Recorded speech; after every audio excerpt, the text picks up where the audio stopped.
ഏവർക്കും നമസ്കാരം. ഇന്ന് നമ്മൾ നോക്കാൻ പോകുന്നത് നീതി ആയോഗിനെ കുറിച്ചാണ്. നീതി ആയോഗിനെ കുറിച്ചുള്ള ഒരു ഡീറ്റെയിൽഡ് ക്ലാസ് ആണ് ഇന്ന് നമ്മൾ ഈ വീഡിയോയിലൂടെ ചെയ്യാൻ പോകുന്നത്. നീതി ആയോഗ് ഇന്ത്യയുടെ ആസൂത്രണ കമ്മീഷന് പകരമായിട്ട് 2015 ജാനുവരി മാസം 1-ാം തീയതി നിലവിൽ വന്ന സ്ഥാപനമാണ് നീതി ആയോഗ്. സാമ്പത്തിക വളർച്ച, സാമൂഹിക ക്ഷേമം, അടിസ്ഥാന സൗകര്യ വികസനം എന്നിവയിലൂടെ ഇന്ത്യയെ രൂപാന്തരപ്പെടുത്തുക എന്നതാണ് നീതി ആയോഗിന്റെ ലക്ഷ്യം വയ്ക്കുന്നത്. 65 വർഷം പഴക്കമുള്ള പ്ലാനിംഗ് കമ്മീഷൻ നിർത്തലാക്കുകയും പകരം പുതിയൊരു സംവിധാനം കൊണ്ടുവരികയും ചെയ്യുമെന്ന് മോദി സർക്കാർ പ്രഖ്യാപിച്ച വർഷം 2014 ഓഗസ്റ്റ് മാസം 13. പ്ലാനിംഗ് കമ്മീഷനെ പോലെ തന്നെ നീതി ആയോഗും ഒരു കേന്ദ്ര മന്ത്രിസഭയുടെ പ്രത്യേക തീരുമാന പ്രകാരമാണ്, എക്സിക്യൂട്ടീവ് റെസല്യൂഷൻ പ്രകാരമാണ് രൂപീകരിച്ചത്. അതിനാൽ ഇതൊരു ഭരണഘടനാപരമായിട്ടുള്ള സ്ഥാപനമോ കോൺസ്റ്റിറ്റ്യൂഷണൽ ബോഡിയോ നിയമപരമായിട്ടുള്ള സ്ഥാപനമോ സ്റ്റാറ്റ്യൂട്ടറി ബോഡിയോ അല്ല. നീതി ആയോഗ് ഭരണഘടനാ സ്ഥാപനമല്ല, നിയമപരമായിട്ടുള്ള സ്ഥാപനവും അല്ല. അതായത് ഭരണഘടന വഴിയോ പാർലമെന്റ് വഴി പാസാക്കിയ നിയമം വഴിയോ അല്ല നീതി ആയോഗ് ഉണ്ടാക്കിയിട്ടുള്ളത്. ഭരണഘടന വഴിയോ പാർലമെന്റ് പാസാക്കിയ നിയമം വഴിയോ അല്ല നീതി ആയോഗിനെ നിർമ്മിച്ചിരിക്കുന്നത്. ഭാരത സർക്കാരിന്റെ നയരൂപീകരണത്തിന്റെ നിർണായക പങ്കുവഹിക്കുന്ന പ്രധാന തിങ്ക് ടാങ്ക് ആണ് നീതി ആയോഗ്. തിങ്ക് ടാങ്ക് ഇതൊരു ഉപദേശക ചിന്താ ടാങ്കാണ്. തന്ത്രപ്രധാനവും ദീർഘകാല അടിസ്ഥാനത്തിലുള്ളതുമായിട്ടുള്ള പദ്ധതികൾ ആവിഷ്കരിക്കുമ്പോൾ തന്നെ കേന്ദ്ര സംസ്ഥാന സർക്കാരുകൾക്ക് ആവശ്യമായിട്ടുള്ള സാങ്കേതിക ഉപദേശങ്ങളും നീതി ആയോഗ് നൽകുന്നു. പഴയ പ്ലാനിംഗ് കമ്മീഷൻ കാലഘട്ടത്തിൽ കേന്ദ്രത്തിൽ നിന്നും സംസ്ഥാനങ്ങളിലേക്കുള്ള ഏകപക്ഷീയമായിട്ടുള്ള നയരൂപീകരണ രീതിക്ക് പകരം സംസ്ഥാനങ്ങളുമായിട്ട് ചേർന്ന് പ്രവർത്തിക്കുന്ന യഥാർത്ഥ പങ്കാളിത്തമാണ് ഇപ്പോൾ ലക്ഷ്യമിടുന്നത്. സഹകരണ ഫെഡറലിസത്തിന് ഊന്നൽ നൽകിക്കൊണ്ട് താഴെത്തട്ടിൽ നിന്നുള്ള ആസൂത്രണ സമീപനമാണ് നീതി ആയോഗ് പിന്തുടരുന്നത്. താഴെത്തട്ടിൽ നിന്നുള്ള അഭിപ്രായങ്ങൾ കൂടി പരിഗണിക്കുന്ന ബോട്ടം ടു അപ്പ് രീതിയാണ് നീതി ആയോഗിനുള്ളത്. ബോട്ടം അപ്പ് രീതി. അതേസമയം ആസൂത്രണ കമ്മീഷൻ മുകളിൽ നിന്നും താഴേക്ക് പോകുന്ന ഒരു മാതൃകയാണ് പിന്തുടരുന്നത്. ആസൂത്രണ കമ്മീഷൻ്റെത് മുകളിൽ നിന്നും താഴേക്ക് പോകുന്ന മാതൃകയാണ് പിന്തുടരുന്നത്. നീതി ആയോഗം ബോട്ടം അപ്പ് രീതിയാണ്. സംസ്ഥാന നയങ്ങൾ അടിച്ചേൽപ്പിക്കാൻ ആസൂത്രണ കമ്മീഷന് മുൻപ് അധികാരമുണ്ടായിരുന്നു. പദ്ധതികൾ അംഗീകരിക്കുന്നത് ആസൂത്രണ കമ്മീഷനും ആയിരുന്നു. എന്നാൽ സംസ്ഥാനത്ത് നയങ്ങൾ അടിച്ചേൽപ്പിക്കാൻ നീതി ആയോഗിന് അധികാരമില്ല. അതൊരു ഉപദേശക സമിതിയാണ്. പ്ലാനിംഗ് കമ്മീഷനിൽ 1200ഓളം ജീവനക്കാരുണ്ടായിരുന്നു. സ്ഥാനത്ത് നീതി ആയോഗിൽ അത് 500 കുറച്ചിട്ടുണ്ട്. പ്ലാനിംഗ് കമ്മീഷനിൽ 1200ഓളം ജീവനക്കാരുണ്ടെങ്കിൽ നീതി ആയോഗിൽ 500 പേരെ ഉള്ളു. Independent evaluation office director general Ajay ചിബറിന്റെ ശുപാർശ പ്രകാരമാണ് പ്ലാനിംഗ് കമ്മീഷന് പകരം നീതി ആയോഗ് നിലവിൽ വന്നത്.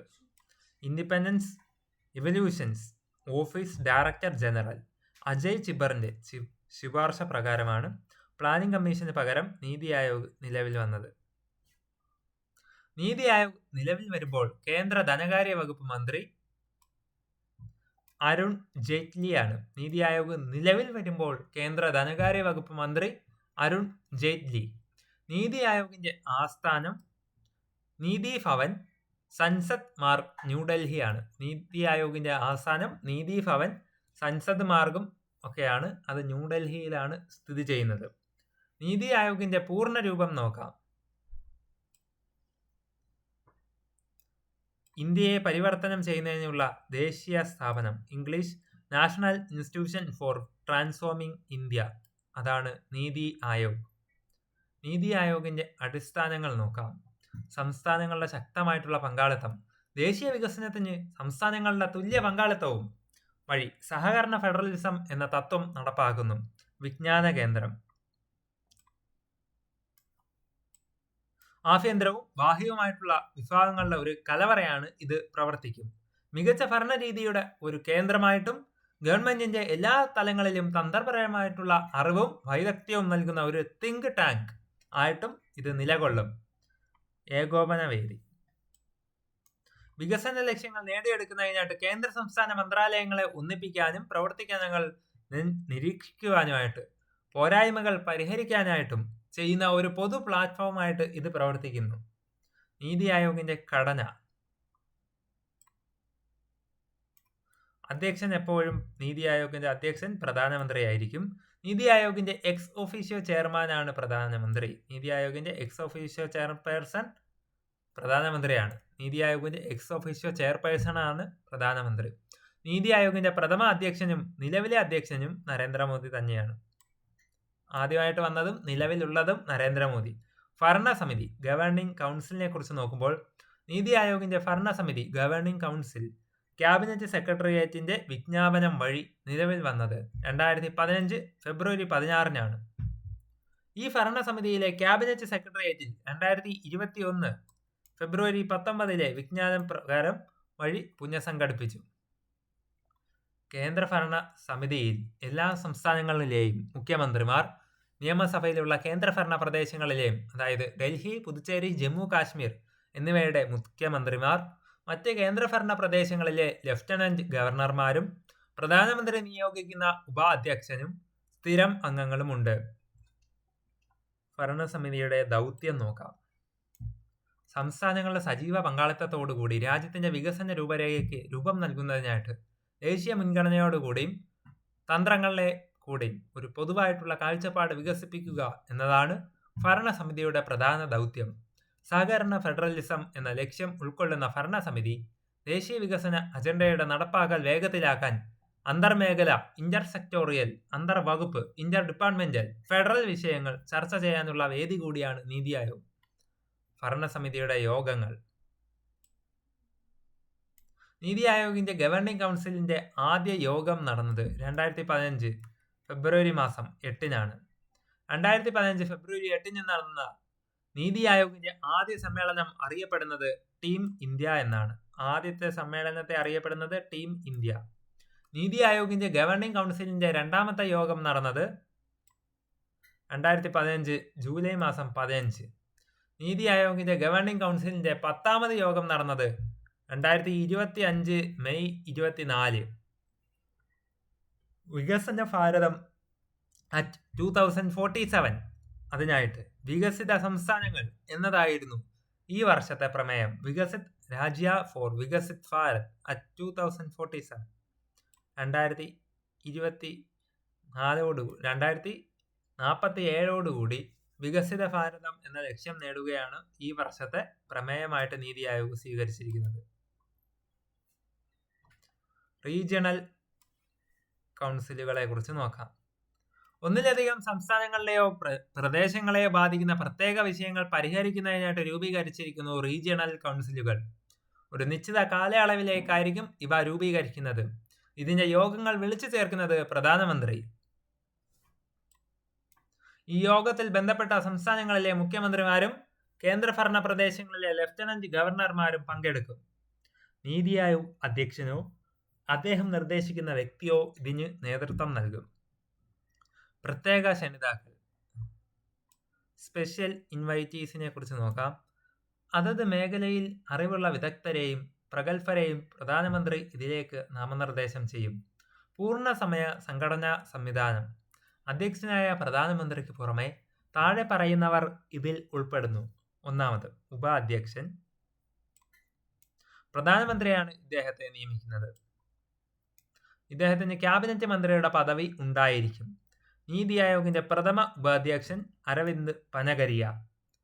ഇന്ത്യ ദ എമർജിംഗ് ജയന്റ് എന്ന പുസ്തകത്തിന്റെ രചയിതാവാണ് Arvind Panagariya. India the emerging giant. Niti ആയോഗിന്റെ നിലവിലെ ഉപാധ്യക്ഷൻ സുമൻ കെ ബെറി. പൂർണ്ണസമയ അംഗങ്ങൾ. ഇവർക്ക് സഹമന്ത്രിയുടെ മിനിസ്റ്റർ ഓഫ് സ്റ്റേറ്റിന്റെ പദവി ഉണ്ടായിരിക്കും. പൂർണ്ണസമയ അംഗങ്ങൾ എപ്പോഴും മിനിസ്റ്റർ ഓഫ് സ്റ്റേറ്റ് പദവി ഉണ്ടായിരിക്കുന്ന ആളായിരിക്കും.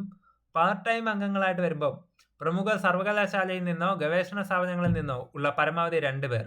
ഇവർ മാറി മാറി നിയമിതനാകും. ഔദ്യോഗിക അംഗങ്ങൾ, ex officio members.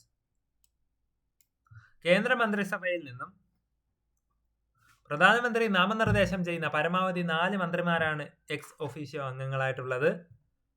Chief executive officer, CEO. ഒരു നിശ്ചിത കാലയളവിലേക്ക് പ്രധാനമന്ത്രി നിയമിക്കുന്നു. ഇദ്ദേഹത്തിന് ഗവൺമെന്റ് സെക്രട്ടറി പദവി ഉണ്ടായിരിക്കും. ഗവൺമെന്റ് സെക്രട്ടറി പദവി ഉള്ള ആളാണ് CEO ഓഫ് നീതി ആയോഗ്. നീതി ആയോഗിന്റെ പ്രഥമ CEO സിന്ധു ശ്രീ കുള്ളർ. നീതി ആയോഗിന്റെ നിലവിലെ CEO BVR സുബ്രഹ്മണ്യം ആണ്.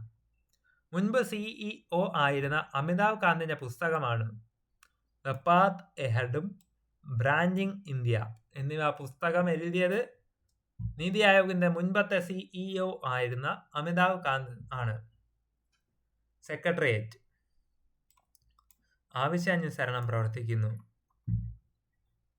നിലവിലെ നീതി ആയോഗിന്റെ അംഗങ്ങളെ നോക്കുമ്പോൾ ഹോണറബിൾ പ്രൈം മിനിസ്റ്റർ ശ്രീ നരേന്ദ്രമോദിയാണ് ചെയർമാനായിട്ടുള്ളത്. ശ്രീ സുമൻ കെ ബറി വൈസ് ചെയർമാനായിട്ടുണ്ട്. ഫുൾ ടൈം മെമ്പേഴ്സ് ആയിട്ട് doctor VK Saraswat, professor Ramesh Chand, Rajiv Gauba, VK Paul, doctor Arvind Virmani, Shri BVR സുബ്രഹ്മണ്യമാണ് chief executive officer. Shri Rao Inderjit Singh ആണ് മിനിസ്റ്റർ ഓഫ് സ്റ്റേറ്റ് പ്ലാനിംഗ് മിനിസ്റ്ററായിട്ട് വരുന്നത്. നീതി ആയോഗിന്റെ ലക്ഷ്യങ്ങൾ, ഒബ്ജക്റ്റീവ്സ് ഓഫ് നീതി ആയോഗ്. ദേശീയ വികസന മുൻഗണനകൾ, മേഖലകൾ, തന്ത്രങ്ങൾ എന്നിവയെക്കുറിച്ച് സംസ്ഥാനങ്ങളുടെ സജീവ പങ്കാളിത്തത്തോടുകൂടി ഒരു പൊതു കാഴ്ചപ്പാട് രൂപീകരിക്കുക. ശക്തമായ സംസ്ഥാനങ്ങൾ ഒരു ശക്തമായ രാഷ്ട്രത്തെ സ്വാധീനിക്കുന്നു, സൃഷ്ടിക്കുന്നു എന്ന് തിരിച്ചറിഞ്ഞുകൊണ്ട് സംസ്ഥാനങ്ങളുമായിട്ട് നിരന്തരമായിട്ടുള്ള പിന്തുണ സംവിധാനങ്ങളിലൂടെയും ഘടനാപരമായിട്ടുള്ള സഹകരണത്തിലൂടെ സഹകരണ ഫെഡറലിസത്തെ, കോപ്പറേറ്റീവ് ഫെഡറലിസത്തെ പരിപോഷിപ്പിക്കുകയാണ് ഇതിന്റെ ലക്ഷ്യം. ഗ്രാമത്തിൽ വിശ്വസനീയമായിട്ടുള്ള പദ്ധതികൾ രൂപപ്പെടുത്തുന്നതിനും അവയെ ക്രമാനുഗതമായിട്ട് ഉയർത്തുന്ന സർക്കാർ തലങ്ങളിലേക്കും കൂട്ടിച്ചേർക്കുകയും വേണ്ട സംവിധാനങ്ങൾ വികസിപ്പിക്കുക അതിന്റെ ഒരു പ്രധാന ലക്ഷ്യമാണ്. പ്രത്യേകമായി നിർദ്ദേശിക്കപ്പെടുന്ന മേഖലയിൽ ദേശീയ സുരക്ഷാ താൽപര്യങ്ങൾ, സാമ്പത്തിക തന്ത്രങ്ങൾ, നയങ്ങൾ ഉൾപ്പെടുത്തിയിട്ടുണ്ട് എന്ന് ഉറപ്പാക്കുക. സാമ്പത്തിക പുരോഗതിയുടെ പ്രയോജനം വേണ്ടത്ര ലഭിക്കാതെ പോവാൻ സാധ്യതയുള്ള നമ്മുടെ സമൂഹത്തിലെ വിഭാഗങ്ങൾക്ക് പ്രത്യേക ശ്രദ്ധ നൽകുക. ഇതും നീതി ആയോഗിന്റെ പ്രധാനപ്പെട്ട ലക്ഷ്യങ്ങളിൽ പെടുന്നതാണ്. നീതി ആയോഗിന്റെ ലക്ഷ്യങ്ങൾ SCERT പോയിന്റ് പ്രകാരം നോക്കുമ്പോൾ വ്യവസായ സേവന മേഖലകളിൽ സർക്കാർ പങ്കാളിത്തം കുറയ്ക്കുക, കാർഷിക മേഖലയിൽ മിശ്ര കാർഷിക ഉൽപാദനത്തിലൂടെ പുരോഗതിയിലേക്ക് എത്തിക്കുക, പ്രബല മധ്യവർഗത്തെ സുസ്ഥിര സാമ്പത്തിക വളർച്ച നേടാൻ പ്രയോജനപ്പെടുത്തുക, പ്രവാസി ഇന്ത്യക്കാരുടെ സേവനം സാമൂഹിക സാങ്കേതിക വളർച്ചയ്ക്ക് ഉപയുക്തമാക്കുക, ആധുനിക സാങ്കേതിക വിദ്യയുടെ സഹായത്തോടുകൂടി നഗരത്തിലെ സുരക്ഷിത ആവാസ കേന്ദ്രങ്ങൾ മാറ്റുക, ആഗോള മാറ്റങ്ങളുടെയും വിപണി ശക്തിയുടെയും ഇടപെടൽ നേരിടാൻ രാജ്യത്തെ പ്രാപ്തമാക്കുക, രാജ്യങ്ങളെ വികസന മുൻഗണനകൾ പദ്ധതികൾക്കും കാഴ്ചപ്പാട് സൃഷ്ടിക്കുക. ഇന്ത്യയുടെ വികസന മുൻഗണനകൾക്കും പദ്ധതികൾക്കും കാഴ്ചപ്പാട് സൃഷ്ടിക്കുക. സുസ്ഥിര വികസനവും സമഗ്രമായിട്ടുള്ള വളർച്ചയും പ്രോത്സാഹിപ്പിക്കുക. നവീകരണം, സംരംഭകത്വം, തൊഴിലവസരങ്ങൾ എന്നിവയിലൂടെ സാമ്പത്തിക വളർച്ചയെ പ്രോത്സാഹിപ്പിക്കുക. ആഗോള വൈവിധ്യവും വിഭാഗങ്ങളുടെ പ്രയോജനപ്പെടുത്തലിന് അന്താരാഷ്ട്ര സംഘടനകളുമായിട്ട് രാജ്യങ്ങളുമായി സഹകരിക്കുക.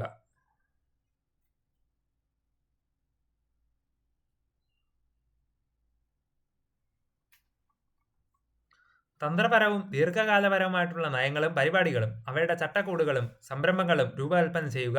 അവയുടെ പുരോഗതിയിലും ഫലപ്രാപ്തിയും നിരീക്ഷിക്കുക.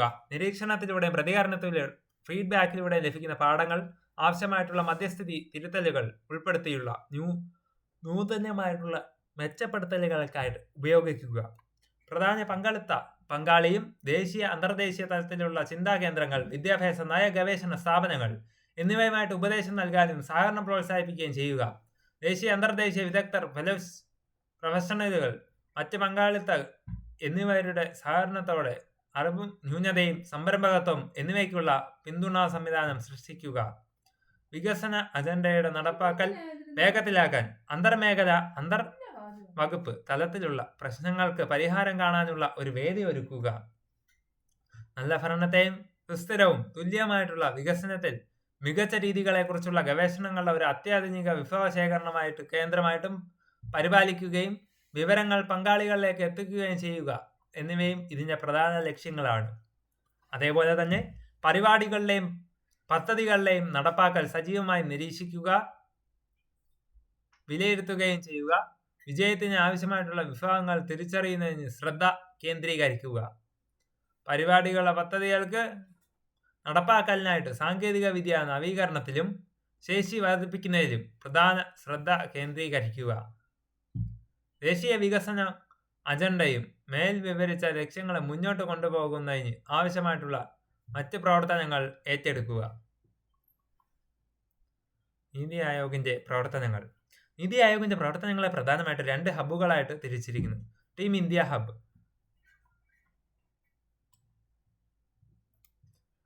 Knowledge and innovation hub. ഇവ രണ്ടും നീതി ആയോഗിന്റെ കാര്യക്ഷമമായ പ്രവർത്തനത്തിന്റെ അടിസ്ഥാനമാണ്. ടീം ഇന്ത്യ ഹബ് കേന്ദ്രവും സംസ്ഥാനങ്ങളും തമ്മിലുള്ള സഹകരണം മെച്ചപ്പെടുത്തുന്നതിന് കോർപ്പറേറ്റീവ് ഫെഡറലിസം പദ്ധതികൾക്കും നയങ്ങൾക്കും രൂപരേഖ തയ്യാറാക്കുക എന്നിവയാണ് ഈ വിഭാഗത്തിന്റെ ചുമതലയായിട്ട് വരുന്നത്. സംസ്ഥാനങ്ങളുമായിട്ട് ചേർന്ന് പ്രവർത്തിക്കുന്നതിൽ നീതി ആയോഗിന് വേണ്ട ഏകോപനം, പിന്തുണ എന്നിവ നൽകുന്നത് ഈ ഹബ്ബാണ്. നോളജ് ആൻഡ് ഇന്നോവേഷൻ ഹബ് മികച്ച സംഭരണ രീതിയെക്കുറിച്ചുള്ള ഗവേഷണങ്ങൾക്ക് നടത്തുന്ന അത്യാധുനിക റിസോഴ്സ് സെന്ററാണ് നോളജ് ആൻഡ് ഇന്നോവേഷൻ ഹബ്. സർവകലാശാലകൾ, തിങ്ക് ടാങ്കുകൾ, സന്നദ്ധ സംഘടനകൾ എന്നിവയുമായിട്ട് ചേർന്ന് പ്രവർത്തിക്കാനും ഉപദേശങ്ങൾ നൽകാനും ഈ വിഭാഗം സഹായിക്കുന്നു. സർക്കാർ രേഖ പ്രകാരം നീതി ആയോഗിന് നിരവധി പ്രത്യേക വിങ് ഉണ്ടായിരിക്കും. റിസർച്ച് വിങ് മികച്ച ഡൊമൈൻ വിദഗ്ധർ, സ്പെഷ്യലിസ്റ്റുകൾ, പണ്ഡിതർ എന്നിവരുടെ ഒരു തിങ്ക് ടാങ്കായിട്ട് ആഭ്യന്തര മേഖല വൈദഗ്ധ്യം വികസിപ്പിക്കും. കൺസൾട്ടിംഗ് വിങ് കേന്ദ്ര സംസ്ഥാന ഗവൺമെന്റുകൾക്ക് ആവശ്യാനുസൃതമായിട്ടുള്ള പരിഹാരങ്ങൾ നൽകുന്നതിനായിട്ട് പൊതുമേഖല, സ്വകാര്യ മേഖല എന്നിവയിലെ ദേശീയ അന്തർദേശീയ വിദഗ്ധരുമായിട്ട് ബന്ധിപ്പിക്കുന്ന ഒരു പ്ലാറ്റ്ഫോമായിട്ട് പ്രവർത്തിക്കുന്നു. ഈ വിഭാഗം സർക്കാരിന് നിർണായക മേഖലയിൽ മാർഗനിർദ്ദേശം നടത്തുന്നതിനൊപ്പം സമഗ്രമായിട്ടുള്ള ഗുണനിലവാര പരിശോധനയും നടത്തുന്നു. ടീം ഇന്ത്യ വിങ് ഇതെല്ലാ സംസ്ഥാനങ്ങളിൽ നിന്നും മന്ത്രാലയങ്ങളിൽ നിന്നുമുള്ള പ്രതിനിധികളെ ഉൾക്കൊള്ളുകയും ദേശീയ സഹകരണത്തിൽ നിന്നുള്ള സ്ഥിരം വേദിയായിട്ട് പ്രവർത്തിക്കുകയും ചെയ്യും. ടീം ഇന്ത്യ വിങ് പ്രധാനപ്പെട്ട 4 ചുമതലകൾ: നയരൂപീകരണവും പദ്ധതികളുടെ ചട്ടക്കൂടും, രാജ്യത്തിന് ആവശ്യമായിട്ടുള്ള പുതിയ നയങ്ങളും പദ്ധതികളും ആസൂത്രണം ചെയ്യുക, സഹകരണാത്മകവും മത്സരാധിഷ്ഠിതവുമായിട്ടുള്ള ഫെഡറലിസം, സംസ്ഥാനങ്ങൾ തമ്മിൽ വികസന കാര്യങ്ങളിൽ ആരോഗ്യകരമായിട്ടുള്ള മത്സരം പ്രോത്സാഹിപ്പിക്കുകയും കേന്ദ്രവും സംസ്ഥാനങ്ങളും ഒത്തൊരുമിച്ച് പ്രവർത്തിക്കുന്നു എന്ന് ഉറപ്പാക്കുകയും ചെയ്യുക, നിരീക്ഷണവും വിലയിരുത്തലുകളും, നടപ്പാക്കുന്ന പദ്ധതികൾ എത്രത്തോളം വിജയകരമാണെന്ന് നിരീക്ഷിക്കുകയും അവയുടെ പുരോഗതി വിലയിരുത്തുകയും ചെയ്യുക. Think tank, knowledge and innovation hub അറിവ് പങ്കുവയ്ക്കുക, ഒരു കേന്ദ്രമായിട്ട് പ്രവർത്തിക്കുക, പുതിയ ആശയങ്ങൾ നവീകരിക്കുക, പ്രോത്സാഹിപ്പിക്കുകയും ചെയ്യുക. നീതി ആയോഗിന്റെ പ്രവർത്തനങ്ങളെ നയിക്കുന്ന പ്രധാന തത്വങ്ങൾ, ഗൈഡിംഗ് പ്രിൻസിപ്പിൾസ്. അന്ത്യോദയ പണ്ഡിത് ദീൻ ദയാൽ ഉപാധ്യായയുടെ ആശയമായിട്ടുള്ള അന്ത്യോദയ പ്രകാരം ദരിദ്രർക്കും പാർശ്വവൽക്കരിക്കപ്പെട്ടവരുമായിട്ടുള്ള ആളുകളുടെ ഉന്നമനത്തിന് മുൻഗണന നൽകുക. ഉൾച്ചേർക്കൽ ലിംഗം, പ്രദേശം, മതം, ജാതി, വർഗം വ്യത്യാസങ്ങൾ ഇല്ലാതെ എല്ലാവരെയും ശാക്തീകരിക്കുക, അസമത്വങ്ങൾ ഇല്ലാതാക്കുകയും ചെയ്യുക. ഗ്രാമം വികസന പ്രക്രിയയിൽ ഗ്രാമങ്ങൾ കൂടി ഉൾപ്പെടുത്തിക്കൊണ്ട് നമ്മുടെ സംസ്കാരത്തിന്റെയും ഉപജീവനത്തിന്റെയും അടിത്തറയായിട്ടുള്ള ഗ്രാമീണ മേഖലയെ ശക്തിപ്പെടുത്തുക. ജനസംഖ്യാപരമായിട്ടുള്ള നേട്ടം ഇന്ത്യയുടെ ഏറ്റവും വലിയ സമ്പന്നമായിട്ടുള്ള ജനങ്ങളെ വിദ്യാഭ്യാസം, തൊഴിൽ നൈപുണ്യം എന്നിവയിൽ ശാക്തീകരിക്കുകയും മികച്ച തൊഴിൽ അവസരങ്ങൾ നൽകുകയും ചെയ്യുക. ജനപങ്കാളിത്തം വികസന പ്രക്രിയയെ ജനങ്ങൾ നയിക്കുന്ന ഒന്നായി മാറ്റുക. ഉണർവുള്ള പൗരന്മാരെ സുഭരണത്തിന്റെ ഭാഗം ആക്കുക. ഭരണം സുതാര്യവും ഉത്തരവാദിത്വമുള്ളതായിട്ടുള്ള ഒരു ഭരണരീതി വളർത്തിയെടുക്കുക. വെറും പണച്ചെലവിനേക്കാൾ വികസനത്തിന്റെ ഫലങ്ങൾ പ്രാധാന്യം നൽകുക. സുസ്ഥിരത പരിസ്ഥിതിയെ ആദരിക്കുന്ന നമ്മുടെ പുരാതന പാരമ്പര്യം ഉയർത്തിപ്പിടിച്ചുകൊണ്ട് വികസന പ്രക്രിയയിൽ സുസ്ഥിരതയ്ക്ക് പ്രാധാന്യം നൽകുക. അതാണ് സുസ്ഥിരത എന്ന അർത്ഥം. ഫലപ്രദമായ ഭരണത്തിന് 7 തൂണുകളുണ്ട്. നീതി ആയോഗ് താഴെ പറയുന്ന 7 തൂണുകളിൽ അടിസ്ഥിതമായിരുന്നു. ജനപക്ഷ അജണ്ട. പ്രോ പീപ്പിൾ, സമൂഹത്തിൻ്റെയും വ്യക്തികളുടെയും ആഗ്രഹങ്ങൾ നിറവേറ്റുന്ന പ്രവർത്തനം. സജീവമായിട്ടുള്ള ഇടപെടൽ. പ്രോ ആക്ടിവിറ്റി, പൗരന്മാരുടെ ആവശ്യങ്ങൾ മുൻകൂട്ടി കണ്ട് പ്രതികരിക്കുക. പങ്കാളിത്തം, പാർട്ടിസിപ്പേഷൻ, ജനങ്ങളെ വികസനത്തിൽ പങ്കാളികളാക്കുക. ശാക്തീകരണം, എല്ലാ മേഖലകളിലും സ്ത്രീകളെ ശാക്തീകരിക്കുക. എംപവർമെന്റ്, എല്ലാവരെയും ഉൾക്കൊള്ളുക. ഇൻക്ലൂഷൻ ഓഫ് ആൾ, പട്ടികജാതി, പട്ടികവർഗം, പിന്നോക്ക, ന്യൂനപക്ഷ വിഭാഗങ്ങൾക്ക് പ്രത്യേക പരിഗണന നൽകുക. തുല്യ അവസരം, ഇക്വാലിറ്റി, യുവാക്കൾക്ക് തുല്യമായിട്ടുള്ള അവസരങ്ങൾ നൽകുക. സുതാര്യത, ട്രാൻസ്പെറൻസി, സാങ്കേതിക വിദ്യ ഉപയോഗിച്ചുകൊണ്ട് ഭരണം സുതാര്യവും ജനങ്ങളോട് പ്രതികരിക്കുന്നതും ആക്കി തീർക്കുക. സഹകരണാടിസ്ഥാനത്തിലുള്ള ഫെഡറലിസം ഉറപ്പാക്കുക. പൗര പങ്കാളിത്തം പ്രോത്സാഹിപ്പിക്കുക. അവസരങ്ങളിൽ തുല്യനീതി നടപ്പാക്കുക. ജനകീയവും പ്രായോഗികരമായിട്ടുള്ള ഭരണം കാഴ്ചവെക്കുക. സാങ്കേതിക വിദ്യയുടെ ഉപയോഗം വർദ്ധിപ്പിക്കുക. എന്നിവയിലൂടെ വികസന പ്രക്രിയയ്ക്ക് ആവശ്യമായിട്ടുള്ള കൃത്യമായിട്ടുള്ള ദിശാബോധവും തന്ത്രപ്രധാനമായിട്ടുള്ള നിർദ്ദേശങ്ങളും നൽകാൻ നീതി ആയോഗ് ലക്ഷ്യമിടുന്നു. വികസനത്തിനായിട്ടുള്ള ഒരു പുതിയ ആശയങ്ങളുടെ കേന്ദ്രമായിട്ട് പ്രവർത്തിക്കുന്നതിനോടൊപ്പം തന്നെ ഇതാണ് നീതി ആയോഗിന്റെ പ്രധാന ദൗത്യമായിട്ട് കൂടി വരുന്നത്. പിന്തുണാ സംവിധാനം, സപ്പോർട്ട് സിസ്റ്റം. നീതിയുടെ വിവിധ ഡിവിഷനുകൾ, സെല്ലുകൾ, ബന്ധപ്പെട്ടിട്ടതും സ്വയംഭരണ അധികാരമുള്ളതുമായിട്ടുള്ള സ്ഥാപനങ്ങൾ എന്നിവ അതിന്റെ ദൗത്യം നിർവഹിക്കുന്നതിന് ആവശ്യമായിട്ടുള്ള ഏകോപനം, പിന്തുണ എന്നിവ നൽകുന്ന ചട്ടക്കൂട് ഒരുക്കുന്നു.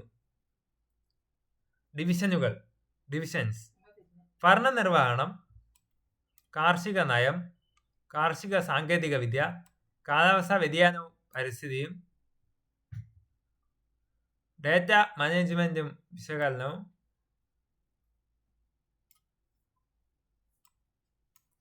ഇമ്മൊബിലിറ്റി, സാമ്പത്തിക ശാസ്ത്രവും ധനകാര്യവും, സാമ്പത്തിക ശാസ്ത്രവും ധനകാര്യവും ഉണ്ട്, വിദ്യാഭ്യാസം,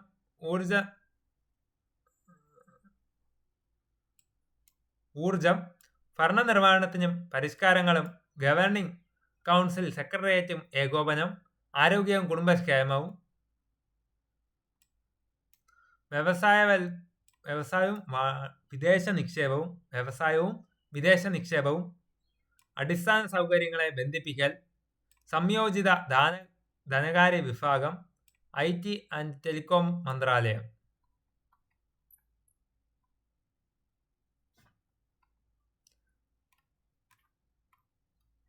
അതേപോലെ നിയമം വരുന്നുണ്ട്.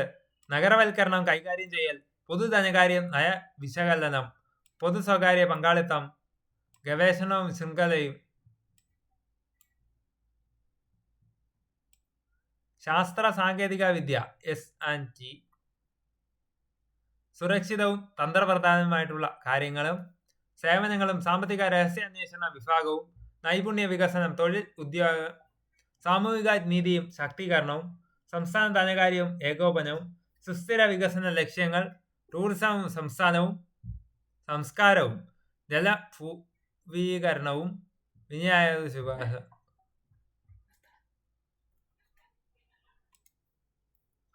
സുരക്ഷയും തന്ത്രപ്രധാനമായിട്ടുള്ള കാര്യങ്ങളും സേവനങ്ങളും, സാമ്പത്തിക രഹസ്യാന്വേഷണ വിഭാഗവും, നൈപുണ്യ വികസനം, തൊഴിൽ ഉദ്യോഗം, സാമൂഹിക നീതി ശാക്തീകരണം, സംസ്ഥാന ധനകാര്യവും ഏകോപനവും, സുസ്ഥിര വികസന ലക്ഷ്യങ്ങൾ, ടൂറിസവും സംസ്കാരവും, ജലഭൂവിഭാഗങ്ങൾ,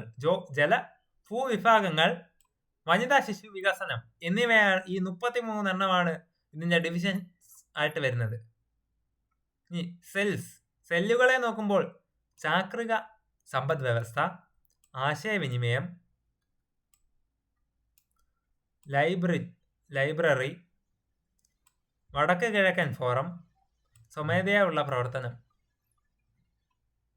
ബന്ധപ്പെട്ടതും സ്വയംഭരണ അധികാരമുള്ളതായിട്ടുള്ള സ്ഥാപനങ്ങൾ, attached and autonomous bodies, Atal innovation mission AIM, വികസന നിരീക്ഷണ മൂല്യങ്ങളായിട്ടുള്ള ഓഫീസ് DMEO, ദേശീയ തൊഴിൽ സാമ്പത്തിക ശാസ്ത്ര ഗവേഷണ വികസന ഇൻസ്റ്റിറ്റ്യൂട്ട് NILERD, സഹകരണ ഫെഡറലിസം, കോപ്പറേറ്റീവ് ഫെഡറലിസം.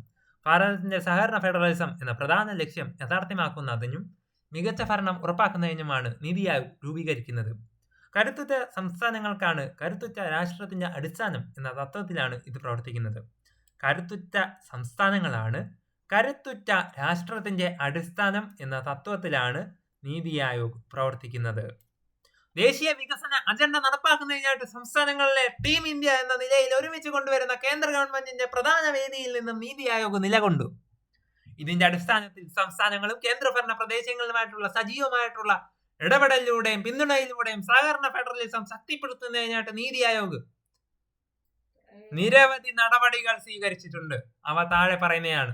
പ്രധാനമന്ത്രിയും കേന്ദ്രമന്ത്രിയും മുഖ്യമന്ത്രിമാരുമായിട്ട് നടത്തുന്ന കൂടിക്കാഴ്ചകൾ, ദേശീയ പ്രാധാന്യമുള്ള വിഷയങ്ങളിൽ മുഖ്യമന്ത്രിമാർ ഉൾപ്പെട്ട ഉപസമിതികൾ രൂപീകരിക്കുക, മികച്ച പ്രവർത്തന മാതൃകകൾ പരസ്പരം പങ്കുവയ്ക്കുക, സംസ്ഥാനങ്ങളിലെയും കേന്ദ്രഭരണ പ്രദേശങ്ങളിലെയും ഉദ്യോഗസ്ഥർക്ക് നയപരമായിട്ടുള്ള പിന്തുണയും പ്രവർത്തനക്ഷമത വർദ്ധിപ്പിക്കുന്നതിനുള്ള പരിശീലനവും നൽകുക, പിന്നോക്ക ജില്ലകളുടെ വികസനത്തിനായിട്ട് ആസ്പിരേഷണൽ ഡിസ്ട്രിക്ട്സ് പ്രോഗ്രാം നടപ്പിലാക്കുക, വിവിധ മേഖലകളിൽ പ്രത്യേക വിഷയങ്ങൾ അടിസ്ഥാനമാക്കിയിട്ടുള്ള വിപുലമായിട്ടുള്ള ഇടപെടലുകൾ നടത്തുക, ഭൂമി വാട്ടത്തിന് നൽകുന്നതിനും കാർഷിക വിപണന പരിഷ്കാരങ്ങൾക്കുമായിട്ട് മാതൃകാ നിയമങ്ങൾ തയ്യാറാക്കുക, വടക്ക് കിഴക്കൻ സംസ്ഥാനങ്ങൾ, ഹിമാലയൻ സംസ്ഥാനങ്ങൾ, ദ്വീപുകൾ എന്നിവയുടെ വികസനത്തിനായിട്ട് പ്രത്യേക പദ്ധതികൾ ആവിഷ്കരിക്കുക, കേന്ദ്ര സർക്കാരിനും സംസ്ഥാനങ്ങൾക്കും കേന്ദ്ര ഭരണ പ്രദേശങ്ങൾക്കും ആവശ്യമായിട്ടുള്ള സാങ്കേതിക ഉപദേശങ്ങൾ നീതി ആയോഗ് നൽകി വരുന്നു.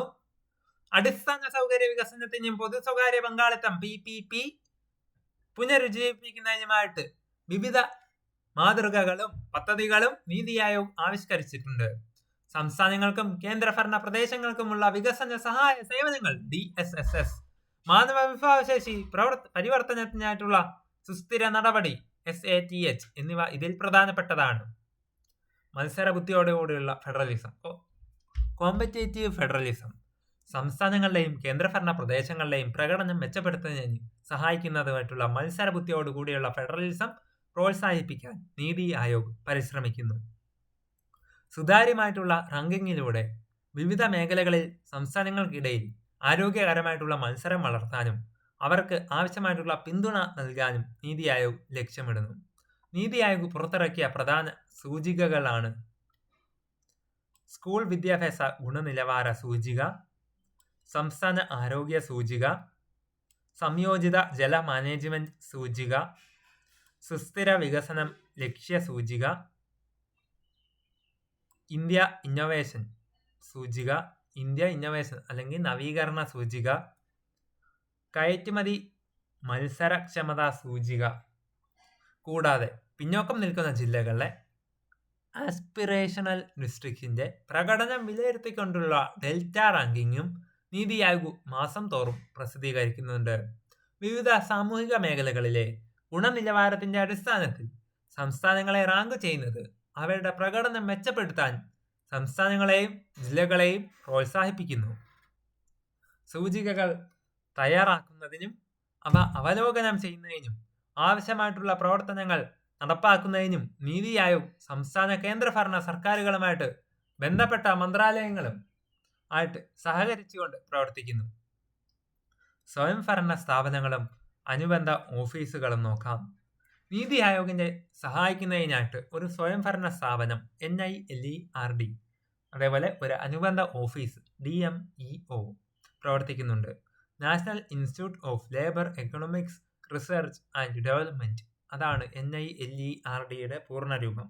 നീതി ആയോഗിന് കീഴിലുള്ള ഒരു കേന്ദ്ര സ്വയംഭരണ സ്ഥാപനം ആണ് ഇത്. മനുഷ്യ വിഭവശേഷി ആസൂത്രണം, വികസനം, അതിന്റെ നിരീക്ഷണം, വിലയിരുത്തൽ എന്നിവയുമായിട്ട് ബന്ധപ്പെട്ട ഗവേഷണം, വിവരശേഖരണം, വിദ്യാഭ്യാസം, പരിശീലനം എന്നിവയാണ് ഇതിന്റെ പ്രധാന ലക്ഷ്യങ്ങൾ. IAMR സ്ഥാപിതമായത് 1962 ആശയങ്ങളുടെ കൈമാറ്റത്തിനും മനുഷ്യ വിഭവശേഷി വികസനത്തിനെ കുറിച്ചുള്ള നയരൂപീകരണ ഗവേഷണത്തിനുമായിട്ടാണ് ഇത് രൂപീകരിച്ചത്. Institute of applied man power research IAMR എന്നതാണ് മുൻപ് ഇത് അറിയപ്പെട്ടിരുന്നത്. IAMR എന്ന പേര് മാറ്റി NILERD എന്നാക്കിയത് 2014 നീതി ആയോഗിൽ നിന്നുള്ള ഗ്രാന്റുകൾ വഴിയാണ് ഇതിന്റെ പ്രധാന പ്രവർത്തനം നടക്കുന്നത്. കൂടാതെ ഗവേഷണ പ്രോജക്റ്റ്, പരിശീലന പരിപാടി എന്നിവയിൽ നിന്നുള്ള വരുമാനവും ഇതിന് ലഭിക്കുന്നു. ഈ സ്ഥാപനം ഡൽഹിയിലെ നരേലയിലുള്ള സ്വന്തം ക്യാമ്പസിലേക്ക് മാറ്റിയ വർഷം 2002. NILERDയുടെ ഡയറക്ടർ ജനറൽ സുരേന്ദർ മെഹ്റ ആണ് NILERDയുടെ ഡയറക്ടർ ജനറൽ. വികസന നിരീക്ഷണ മൂല്യനിർണ്ണയ office, development monitoring and evaluation office DMEO. കേന്ദ്ര സർക്കാർ ധനസഹായം നൽകുന്ന പദ്ധതിയുടെ സ്വാധീനം സ്വതന്ത്രമാക്കി വിലയിരുത്തുന്നതിനായിട്ട് 1952 സ്ഥാപിച്ച സ്ഥാപനമാണ് DMEO. രാജ്യത്തെ പദ്ധതി വിലയിരുത്തൽ സംവിധാനത്തിന് കൂടുതൽ പ്രവർത്തന സ്വാതന്ത്ര്യം നൽകുന്നതിനായിട്ട് 2010 government independent evaluation office IEO സ്ഥാപിച്ചു. 2015 അന്നത്തെ പ്രോഗ്രാം ഇവാലുവേഷൻ ഓർഗനൈസേഷനും ഇൻഡിപെൻഡന്റ് ഇവാലുവേഷൻ ഓഫീസും സംയോജിപ്പിച്ചാണ് കേന്ദ്ര സർക്കാർ നീതി ആയോഗിന്റെ കീഴിൽ development monitoring and evaluation office DMEO സ്ഥാപിച്ചത്. രാജ്യത്തെ പ്രധാന നിരീക്ഷണ മൂല്യനിർണ്ണയ ഏജൻസി എന്ന നിലയിൽ സർക്കാർ നയങ്ങൾ പദ്ധതികളും വിലയിരുത്തിക്കൊണ്ട് ദേശീയ വികസന ലക്ഷ്യങ്ങൾ കൈവരിക്കാൻ DMEO സർക്കാരിനെ സഹായിക്കുന്നു. 2015 പ്രവർത്തനം ആരംഭിച്ചത് മുതൽ കൃത്യമായ വിവരങ്ങളുടെ ഡേറ്റയുടെ ജനക്ഷേമത്തിനും അടിസ്ഥാനത്തിൽ മികച്ച ഭരണ നിർവഹണവും നയരൂപീകരണവും ഉറപ്പാക്കുക എന്നതാണ് ഈ ഓഫീസിന്റെ ലക്ഷ്യം. DMEOയുടെ പ്രധാന ചുമതലകൾ നിരീക്ഷണമാണെന്നത് തന്ത്രപ്രധാനവും ദീർഘകാല അടിസ്ഥാനത്തിലുള്ള നയങ്ങൾ, പദ്ധതികൾ എന്നിവയുടെ പുരോഗതിക്കും ഫലപ്രാപ്തിക്കും നിരീക്ഷിക്കുക. ഇതിലൂടെ നൂതനമായിട്ടുള്ള മാറ്റങ്ങൾ കൊണ്ടുവരാനും ആവശ്യമായിട്ടുള്ള തിരുത്തലുകൾ വരുത്താനും സഹായിക്കുന്നു. വിലയിരുത്തൽ. പദ്ധതികളുടെ നടത്തിപ്പ് സജീവമായി നിരീക്ഷിക്കുകയും വിലയിരുത്തുകയും ചെയ്യുക. പദ്ധതി കൂടുതൽ വിജയകരമാക്കുന്നതിനും അവ കൃത്യമായി ജനങ്ങളിലേക്ക് എത്തിക്കുന്നതിനും ആവശ്യമായിട്ടുള്ള വിഭവങ്ങൾ കണ്ടെത്തുക. കൂടാതെ നീതി ആയോഗിന് കീഴിൽ സംസ്ഥാനങ്ങൾക്ക് സാങ്കേതിക ഉപദേശങ്ങൾ നൽകുന്ന ചുമതല DMEOയ്ക്കുണ്ട്. രാജ്യത്തെ നിരീക്ഷണ സംവിധാനങ്ങൾക്കുള്ള വിലയിരുത്തൽ സംവിധാനങ്ങൾ മെച്ചപ്പെടുത്തുന്നതിനായിട്ട് ഒരു പൊതുവേദി ഒരുക്കുന്നതിനുള്ള അധികാരം ഈ സ്ഥാപനത്തിനുണ്ട്. DMEOയുടെ ആസ്ഥാനം ന്യൂഡൽഹിയിലെ നീതി ആയോഗിലാണ്. DMEOയുടെ ആസ്ഥാനം ന്യൂഡൽഹിയിലെ നീതി ആയോഗിലാണ്. 2017 വരെ ഇതിന് 15 പ്രാദേശിക ഓഫീസുകൾ RDMEOs ഉണ്ടായിരുന്നു. പഠന റിപ്പോർട്ടുകൾക്കായിട്ട് വിവരങ്ങൾ ശേഖരിക്കുന്നതിനും സംസ്ഥാനങ്ങളുമായിട്ടും കേന്ദ്രഭരണ പ്രദേശങ്ങളുമായിട്ടും സഹകരിച്ച് പ്രവർത്തിക്കുന്നതിനും ഈ ഓഫീസുകൾ പ്രധാന പങ്ക് വഹിച്ചിരുന്നു. എങ്കിലും പ്രവർത്തന രീതികളിൽ വന്ന മാറ്റങ്ങൾ കണക്കിലെടുത്ത് 2017 ഈ പ്രാദേശിക ഓഫീസുകൾ നിർത്തലാക്കി. അടൽ ഇന്നോവേഷൻ മിഷനെ കുറിച്ച് നോക്കാം. AIM ഭാരത സർക്കാരിന്റെ നീതി ആയോഗിന് കീഴിൽ രാജ്യത്ത് നവീകരണവും സംരംഭകത്വവും പ്രോത്സാഹിപ്പിക്കുന്നതിനായിട്ട് 2016 ആരംഭിച്ച പ്രധാന പദ്ധതിയാണ് അടൽ ഇന്നോവേഷൻ മിഷൻ. സ്കൂളുകൾ, സർവകലാശാലകൾ, ഗവേഷണ സ്ഥാപനങ്ങൾ, ചെറുകിട ഇടത്തരം വ്യവസായങ്ങൾ എന്നിവിടങ്ങളിൽ നിന്നും നൂതന ചിന്താഗതി വളർത്തിയെടുക്കുക എന്നതാണ് ഇതിന്റെ ലക്ഷ്യം. അടൽ ടിങ്കറിംഗ് ലാബുകൾ ATL സ്കൂൾ തലത്തിൽ നോക്കാം. സ്കൂൾ കുട്ടികൾ ജിജ്ഞാസയും സർഗാത്മകതയും വളർത്തുന്നതിനായിട്ട് ആവിഷ്കരിച്ച പദ്ധതിയാണ് അടൽ ടിങ്കറിംഗ് ലാബുകൾ. 6 മുതൽ 12 വരെയുള്ള ക്ലാസ്സിലെ കുട്ടികൾക്കായിട്ട് 10,000-ലധികം ലാബുകൾ ഇതിനോടകം സ്ഥാപിച്ചു കഴിഞ്ഞു. Robotics, 3D print, internet of things, do it your self DIY കിറ്റുകൾ തുടങ്ങിയ അത്യാധുനിക സാങ്കേതിക വിദ്യകൾ കുട്ടികൾക്ക് ഇവിടെ പരിചിതമാക്കാം. ലക്ഷ്യം പ്രശ്നപരിഹാരത്തിനുള്ള കഴിവ് വളർത്തുകയും പുതിയ കാര്യങ്ങൾ കണ്ടെത്താൻ കുട്ടികളെ പ്രേരിപ്പിക്കുകയും ചെയ്യുകയാണ് ഇതിന്റെ ലക്ഷ്യം. അടൽ ഇൻക്യുബേഷൻ സെന്ററുകൾ AIC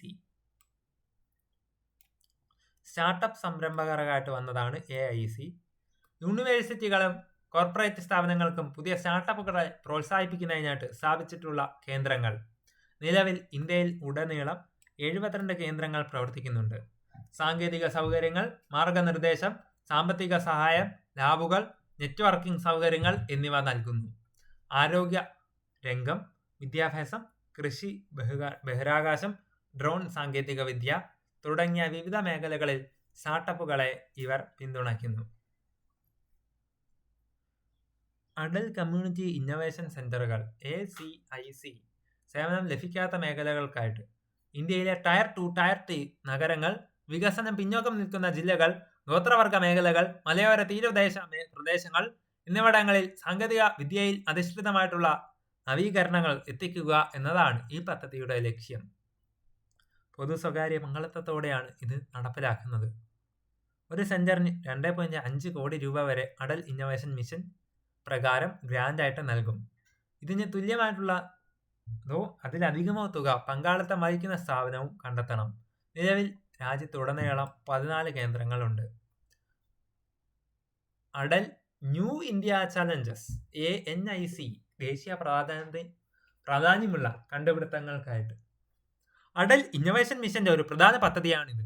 സമൂഹത്തെ ബാധിക്കുന്ന വിവിധ മേഖലകളിലെ പ്രശ്നങ്ങൾക്ക് സാങ്കേതികമായിട്ടുള്ള പരിഹാരം കാണുന്ന സ്റ്റാർട്ടപ്പുകളെയും കണ്ടെത്തുകയും അവയെ പിന്തുണയ്ക്കുകയും ചെയ്യുക എന്നതാണ് ഇതിന്റെ ലക്ഷ്യം. ANICയുടെ ലക്ഷ്യമായിട്ട് വരുന്നത് ഒരു ഉൽപ്പന്നത്തിന്റെ പ്രോട്ടോടൈപ്പ് പ്രാഥമിക രൂപം തയ്യാറാക്കിയ സ്റ്റാർട്ടപ്പുകളെയാണ് ഇതിലേക്ക് തിരഞ്ഞെടുക്കുന്നത്. 12 മുതൽ 18 മാസത്തിനുള്ളിൽ ഇവ വിപണിയിൽ എത്തിക്കാനായിട്ട് 1 കോടി രൂപ വരെ സഹായം നൽകും.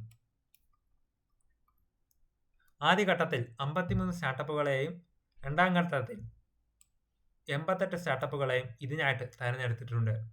മെന്റർ ഓഫ് ചേഞ്ചസ്, മാർഗനിർദ്ദേശവും പങ്കാളിത്തവും. ഈ പദ്ധതിയിലൂടെ എല്ലാം വിജയം ഉറപ്പാക്കാൻ ലക്ഷ്യമിട്ടുകൊണ്ടുള്ള ഒരു ബൃഹത്തായ സംരംഭമാണ് മെന്റർ ഇന്ത്യ. പൊതു സ്വകാര്യ മേഖലകൾ, സന്നദ്ധ സംഘടനകൾ, വിദ്യാഭ്യാസ സ്ഥാപനങ്ങൾ എന്നിവയിൽ നിന്നുള്ള വിദഗ്ധരെ ഇതിൽ ഉൾപ്പെടുത്തുന്നു. നിലവിൽ 6200-ലധികം മെന്റർമാർ ഈ പദ്ധതിയിൽ കീഴിൽ രജിസ്റ്റർ ചെയ്തിട്ടുണ്ട്. AIM ecosystem development programme AEDP നൂതന ആശയങ്ങളുടെയും ഗവേഷണങ്ങളുടെയും ഇന്നൊവേഷൻ എക്കോസിസ്റ്റം എല്ലാ മേഖലയിലും അടൽ ഇന്നൊവേഷൻ മിഷൻ AIM വിവിധ സ്ഥാപനങ്ങൾ സ്ഥാപിച്ചിട്ടുണ്ട്. ഈ ശൃംഖലയിലെ എല്ലാ വിഭാഗങ്ങളെയും പരസ്പരം ബന്ധിപ്പിക്കുക, പുതിയ സഹകരണങ്ങൾ കെട്ടിപ്പടുത്തുക, തന്ത്രപരമായിട്ടുള്ള പദ്ധതികൾ ആവിഷ്കരിക്കുക, ഈ മേഖലയിൽ കൂടുതൽ ശക്തിപ്പെടുത്തുക എന്നീ ലക്ഷ്യങ്ങളോടെയാണ് AIM ഇക്കോസിസ്റ്റം ഡെവലപ്മെന്റ് പ്രോഗ്രാം ആരംഭിച്ചിട്ടുള്ളത്. വെർണിക്കുലർ ഇന്നൊവേഷൻ പ്രോഗ്രാം VIP ഭാഷാ തടസ്സം ഇല്ലാതെ തന്നെ സാധാരണക്കാർക്കും സ്വന്തം ഭാഷയിൽ കണ്ടുപിടുത്തങ്ങളും ബിസിനസ്സും ചെയ്യാൻ അവസരം നൽകുക എന്ന ലക്ഷ്യത്തോടുകൂടി നീതി ആയോഗിന്റെ അടൽ ഇന്നൊവേഷൻ മിഷൻ AIM ആവിഷ്കരിച്ച പദ്ധതിയാണ് VIP പദ്ധതി, വെർണിക്കുലർ ഇന്നൊവേഷൻ പ്രോഗ്രാം. ഡിസൈൻ തിങ്കിങ്, സംരംഭകത്വം എന്നിവ പഠിക്കുന്നതിനും വിപണികൾ കണ്ടെത്തുന്നതിനും നിക്ഷേപങ്ങൾ ആകർഷിക്കുന്നതിനും നയരൂപീകരണത്തിൽ പങ്കാളികൾ ആകുന്നതിനും പ്രാദേശിക ഭാഷാ സംരംഭകർ നേരിടുന്ന ഭാഷാപരമായിട്ടുള്ള തടസ്സങ്ങൾ നീക്കം ചെയ്യാൻ ഈ പ്രോഗ്രാം സഹായിക്കുന്നു. ഈ ലക്ഷ്യം കൈവരിക്കുന്നതിനായിട്ട് ഓരോ ഭാഷയിലും ഒരു വെർണിക്കുലർ ടാസ്ക് ഫോഴ്സ് VTF രൂപീകരിച്ചിട്ടുണ്ട്. Vernacular task force. പ്രധാന പദ്ധതികൾ, key initiatives. Frontier tech hub, പ്രധാനപ്പെട്ട സാങ്കേതിക മാറ്റങ്ങൾ മുൻകൂട്ടി കാണുന്നതിനും അവയെ ഇന്ത്യയുടെ വളർച്ചയ്ക്കായിട്ട് എങ്ങനെ ഉപയോഗിക്കാം എന്ന് നിശ്ചയിക്കുന്നതിനുമാണ് ഇത് സ്ഥാപിതമായിട്ടിരിക്കുന്നത്. ഉൾക്കൊള്ളുന്ന വളർച്ച, ഇൻക്ലൂസീവ് ഗ്രോത്ത്, വിതരണ ശൃംഖലയുടെ കരുത്ത്, ദേശീയ സുരക്ഷ എന്നിവ മെച്ചപ്പെടുത്തുന്നതിനാണ് ഇത് ലക്ഷ്യമിടുന്നത്. ഈ ഹബ്ബ് സർക്കാർ, വ്യവസായം, അക്കാദമിക മേഖലയിൽ നിന്നുള്ള വിദഗ്ധരെ ഒരുമിച്ച് കൊണ്ടുവരുന്നു. ആർട്ടിഫിഷ്യൽ ഇന്റലിജൻസ്, ക്വാണ്ടം കമ്പ്യൂട്ടറിംഗ്, ബയോടെക്നോളജി തുടങ്ങിയ നൂതന സാങ്കേതിക വിദ്യകൾ ഇന്ത്യക്ക് നൽകുന്ന അവസരങ്ങളും വെല്ലുവിളികളും ഇവ വിലയിരുത്തുന്നു.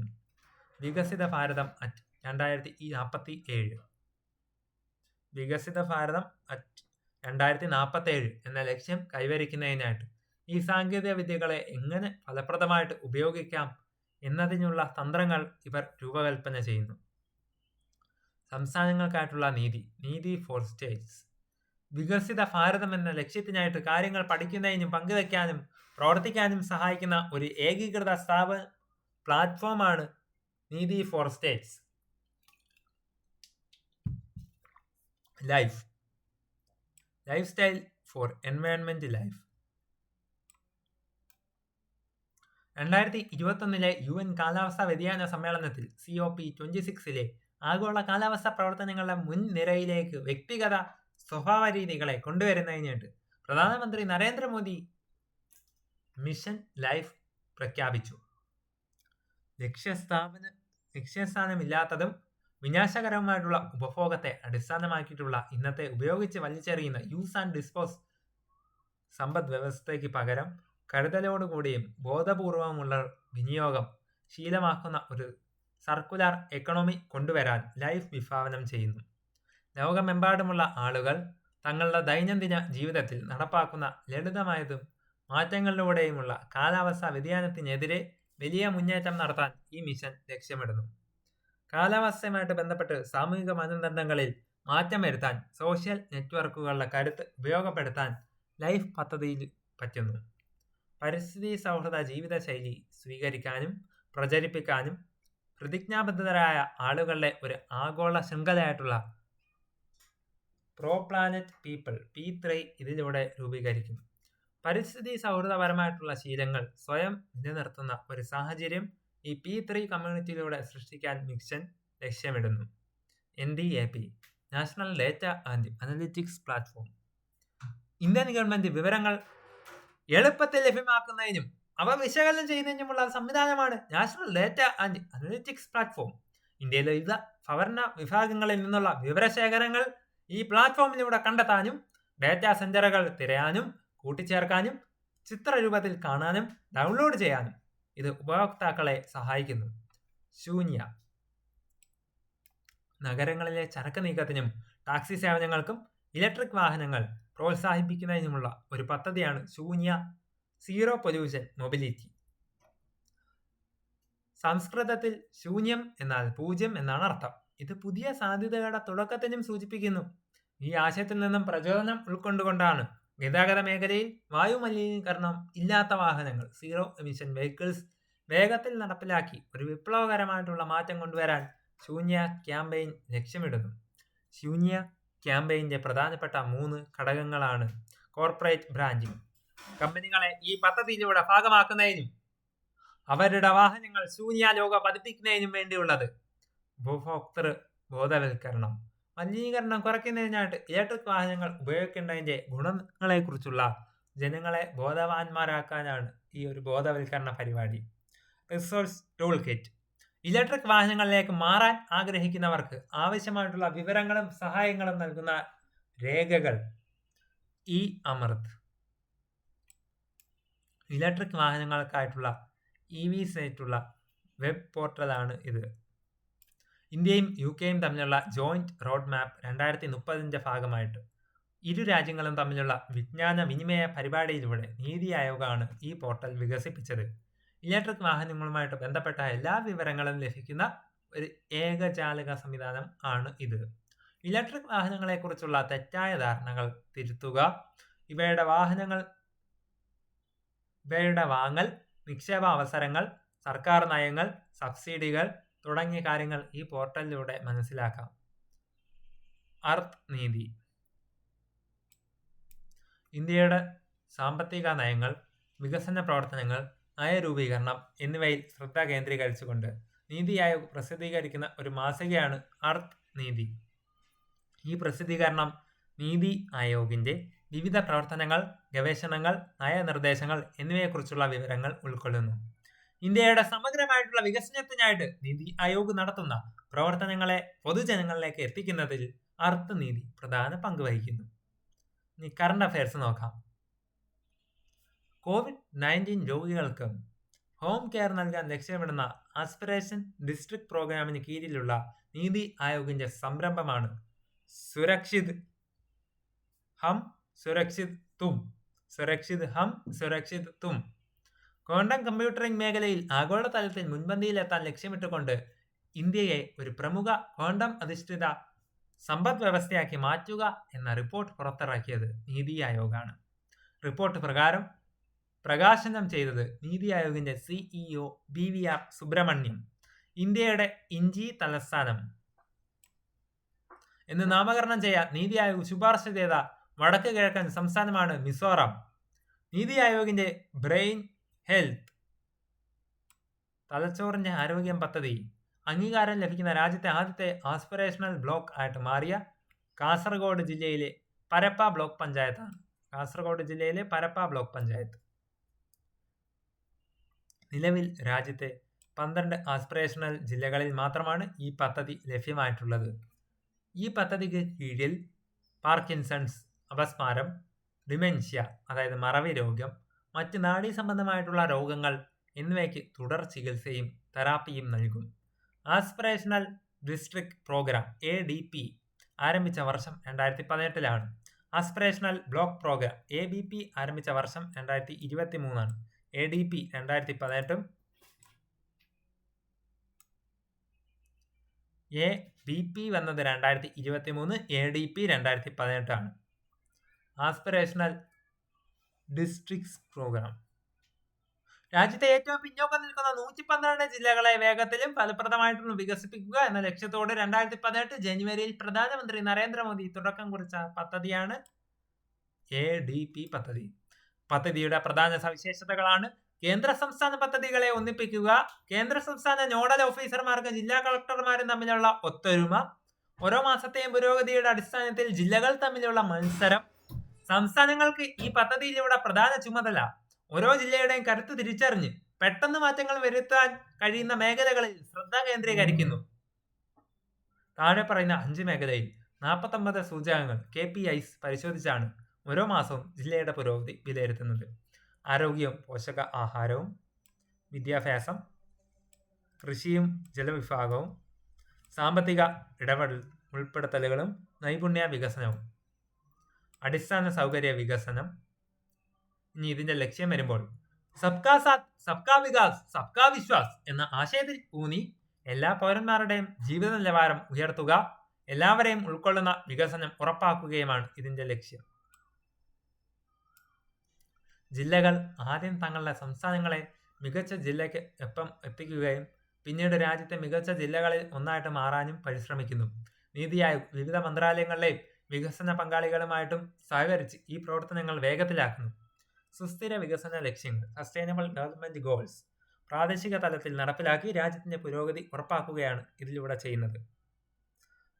വിനോദസഞ്ചാര സാധ്യതകൾ വർദ്ധിപ്പിക്കുന്നതിനായിട്ട് ഹോം സ്റ്റേകൾ പുനർചിന്തിക്കുക. Rethinking home stays report to unlock tourism potential എന്ന റിപ്പോർട്ട് പുറത്തിറക്കിയത് നീതി ആയോഗാണ്. Rethinking home stays report to unlock tourism potential എന്ന റിപ്പോർട്ട് പുറത്തിറക്കിയത് Niti Aayog. India electric mobility index IEMI ഇന്ത്യയിലെ സംസ്ഥാനങ്ങൾക്കും കേന്ദ്രഭരണ പ്രദേശങ്ങൾക്കും റോഡ് ഗതാഗതത്തിലെ വൈദ്യുതീകരണ ഇലക്ട്രിഫിക്കേഷൻ പുരോഗതി താരതമ്യം ചെയ്യുന്ന ആദ്യത്തെ സൂചികയാണ് ഇന്ത്യൻ മൊബിലിറ്റി. 2025 ഓഗസ്റ്റിൽ പുറത്തിറക്കിയത് നീതി ആയോഗാണ്.